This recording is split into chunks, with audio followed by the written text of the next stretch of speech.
Yo, yo, yo. Rono Mix Vlog in the house. Magandang araw mga kalingap, isang mapagpalang araw po sa ating lahat. Welcome back sa aking YouTube channel. This is Ronyo Mix Vlog, at kung bago ka pa lang dito, please don't forget to like, share, comments, subscribe and hit the notification bell para updated po tayo palagi tuwing may bago tayong video upload. At wag po nating kalimutang suportahan palagi ang ama ng Kalingap Kuya Val Santos Matubang, Ate Edna Vlogs, at Kalingap Rab, Kalingap Reactors, Kalingap Partners, K-Boys at suportahan din po natin ang lahat ng mga charity vloggers sa buong Pilipinas na walang sawang tumutulong sa mga kababayan nating mahihirap at nangangailangan ng tulong. Maraming salamat po. Ngayon mga Kalingap, may dalawang mainit na usapin na naman tayong pag-uusapan ngayon na talagang pinagkakaguluhan ng maraming supporters ng Team Kalingap. Una, tungkol sa kumakalat na YouTube account na ginagamit ang pangalan ni Vianzi, na ayon sa mga lumalabas na impormasyon ay hindi naman pala siya ang may-ari. At pangalawa, yung issue tungkol sa bahay nila Carla, kung saan may lumabas na pahayag na hindi raw ito tumutulo, pero may mga bagong impormasyon na nagsasabing hindi ito totoo. Kaya kung gusto ninyong malaman ang buong kwento, manatili lang kayo hanggang dulo ng video na ito. Unahin muna natin ang unang issue. Maraming supporters ang nakakita ng isang YouTube account na gumagamit ng pangalan ni Vianzi. Dahil dito, marami ang natuwa at agad nag-subscribe dahil akala nila ay official channel na ito ni Vianzi. Pero ayon sa mga lumabas na impormasyon, hindi pala ito pagmamay-ari ni Vianzi. Ang mas malinaw pa dito, ayon sa usapan sa loob ng Team Kalingap, hindi pa siya nabibigyan ng pahintulot ni Kalingap Rab na gumawa ng sariling YouTube channel sa ngayon. Kaya ibig sabihin, kung may account man na gumagamit ng kanyang pangalan, malaki ang posibilidad na fake o poser lamang ito. At mga Kalingap, dito tayo dapat maging maingat bilang supporters. Dahil kung susuportahan natin ang mga fake accounts, nagiging dahilan tayo para maloko ang ibang tao. Hindi lang iyon. Maaaring gamitin pa ang account na iyon para sa maling impormasyon, paninira, o kahit panghihingi ng pera sa mga supporters. Kaya kung mapapatunayan na hindi talaga ito official account ni Vianzi, ang tamang gawin ay i-report ito sa YouTube upang hindi na ito makapangloko ng iba. Tandaan natin, ang tunay na suporta ay yung hindi tayo nagpapagamit sa mga nagpapanggap. Ngayon mga Kalingap, pag-usapan naman natin ng mas mabuti itong issue tungkol sa bahay nila Carla, dahil ito ang isa sa mga usaping nagdulot ng maraming tanong sa mga supporters. Una sa lahat, may lumabas na pahayag mula kay Supermac na siyang tumulong o naging involved sa paggawa ng bahay nila Carla. Ayon sa kanya, hindi raw tumutulo ang bubong ng bahay nila Carla. Natural lang na maraming supporters ang naniwala dito dahil syempre, siya ang isa sa mga taong may kinalaman sa paggawa ng bahay. Pero habang tumatagal, may mga impormasyon na lumalabas na tila salungat sa pahayag na yon. Ayon sa ilang nakakaalam sa sitwasyon, nagkaroon din pala ng problema sa bubong ng bahay nila Carla. At ang mas nakakagulat pa, ayon sa mga kwento ng ilang insiders, mas nauna pa raw itong nagkaroon ng tagas kaysa sa bahay nila Vianzi. Ano po? Tutulo? Oo. Tagal na po yan. Ano po, Mauna buldak po yan po yan bagaw? kay Vianzi. Bakit may butas? Oo. Ano po, sira na po yan. Yan. Doon po sa kako. Sino gumawa nito? Wala supermak po. Sino? Wala supermak po. Sino gumawa? Sila supermak po. Ang nagtulo? Sagot si Andong.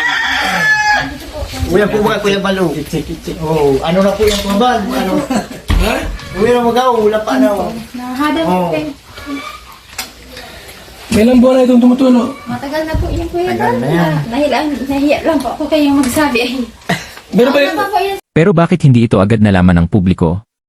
Ayon sa mga nagsasalita tungkol dito, hindi agad nagsabi ang pamilya ni Carla tungkol sa problema sa bubong. At ang dahilan daw ay nahihiya sila. Alam naman natin sa kultura nating mga Pilipino, kapag may tumulong sa atin, lalo na kung bahay na ang pinag-uusapan, minsan nahihiya na tayong magreklamo o magsabi ng problema. Ayaw nating isipin ng iba na parang hindi tayo marunong magpasalamat. Kaya kahit may nararanasan na silang tagas kapag umuulan, pinili nilang manahimik muna. Pero kahit hindi nila ito inilabas sa publiko, may ilang sponsors na nakakaalam na pala sa totoong sitwasyon. Ibig sabihin, hindi naman talaga ito lihim sa lahat, may mga taong nasa loob ng circle na may alam sa nangyayari. At dito pumasok ang isang mahalagang pangyayari. Para makasigurado kung ano talaga ang kalagayan ng bahay nila Carla, personal na pinuntahan ni Kuya Val ang kanilang bahay. Hindi lang basta narinig o sinabi lang sa chat o sa social media, aktual na pinuntahan ang lugar para makita ang totoong sitwasyon. At alam naman natin si Kuya Val, kilala siya sa Team Kalingap na direkta kung kumilos at hindi basta-basta nagsasalita ng walang basehan. Kaya nung pinuntahan niya ang bahay, doon nakita kung ano talaga ang kondisyon ng bubong. Mga kalingap, dito natin makikita na minsan sa social media, hindi agad lumalabas ang buong katotohanan. May mga bagay na hindi agad sinasabi dahil sa hiya, respeto, o minsan ay para maiwasan ang gulo. Pero sa huli, lumalabas pa rin ang katotohanan, lalo na kapag may mga taong gustong malaman ang totoong kalagayan. Ngayon, mahalagang linawin na ang isyong ito ay hindi dapat gawing dahilan para mag-away ang supporters. Hindi ito tungkol sa kung sino ang tama o mali. Mas mahalagang tingnan dito ay kung paano maaayos ang problema kung meron man. Dahil sa totoo lang, kahit gaano pa kaganda ang intensyon ng mga tumutulong, minsan may mga pagkakataon na nagkakaroon ng problema sa materyales, sa pagkakagawa, o sa panahon lalo na kapag malalakas ang ulan. Normal itong nangyayari kahit sa mga bahay na pinagawa ng malalaking kontraktor. Ang mahalaga ay inaaksyonan ang problema kapag ito ay nalaman. At kung may mga sponsors o taong handang tumulong para maayos ito, mas maganda yon dahil ibig sabihin may malasakit pa rin ang mga taong nakapaligid sa kanila. Sa bandang huli, ang pinakamahalaga ay ang kapakanan ng pamilya ni Carla. Dahil ang layunin ng lahat ng tumutulong ay simple lamang, ang magkaroon sila ng maayos, ligtas, at matibay na tahanan. Mga kalingap, hindi natin sinasabi ito para manira ng kahit sino. Ang gusto lang natin ay malinawan ang mga supporters kung ano talaga ang nangyayari. Dahil kapag may transparency, mas nagkakaroon ng tiwala ang mga tao. Mga kalingap, sa dalawang issue na ito may isang malinaw na aral. Sa panahon ngayon, napakadaling gumawa ng fake accounts at magpakalat ng maling impormasyon. Kaya bilang supporters, kailangan nating maging mapanuri. Huwag agad maniwala sa lahat ng nakikita online. At laging alamin ang tunay na source ng impormasyon. At sa usapin naman ng mga bahay na tinutulungan ng Team Kalingap, normal lang na minsan may mga problema sa materyales o sa pagkakagawa. Ang mahalaga ay inaaksyonan ito at hindi tinatakpan. Kayo mga Kalingap, ano ang masasabi niyo sa dalawang issue na ito? Sa tingin niyo ba ay dapat talagang i-report ang fake YouTube account na gumagamit ng pangalan ni Venzi? At ano naman ang masasabi niyo tungkol sa issue ng bahay nila Carla?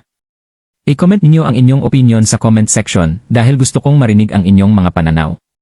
Kung nagustuhan niyo ang reaction video na ito, huwag kalimutang like, share, at mag-subscribe sa Ronyo Mix Vlog para sa mas marami pang updates tungkol sa Team Kalingap. Maraming salamat sa inyong panonood at hanggang sa susunod na video.